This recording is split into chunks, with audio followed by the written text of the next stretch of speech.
तो उठ गए हमारे शहजादे। अस्सलाम वालेकुम। वालेकुम सलाम आपा। आज फिर तुमने मुझे नहीं उठाए। मैंने 2 बार आवाज दी थी, तुम नहीं उठे तो अम्मी ने कहा कि तुम्हें सोने दूं। मुझे फजर की नमाज पढ़नी थी। अरे कोई बात नहीं, अभी तुम पर नमाज फर्ज नहीं हुआ। आपा मैं अब बड़ा हो चुका हूँ, तो क्या नमाज फर्ज नहीं? अब्दुल बारी, अभी तुम सिर्फ 4 साल के हो।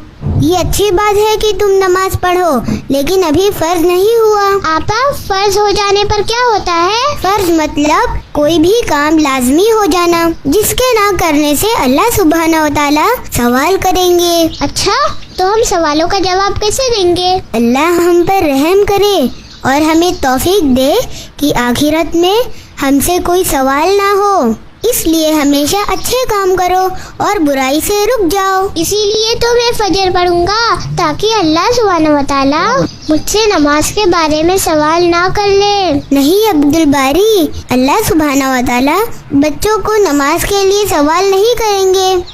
मैंने एक किताब में पढ़ी थी, जब बच्चे 7 साल के हो जाए तो उन्हें नमाज पढ़ने की आदत लगाए, लेकिन जोर और जबरन नहीं। तो 7 साल से नमाज फर्ज होगी? नहीं, हम पर कोई भी चीज उस वक्त फर्ज होगी जब हम बड़े हो जाए और सही और गलत की पहचान हो जाए। वो तो मुझे पता है। देखो, झूठ बोलना, चोरी करना, एग्जाम में कॉपी करना, खेलने में चीटिंग करना, माँ बाप की बातों को ना मानना, ये सब गलत और बुरे काम हैं।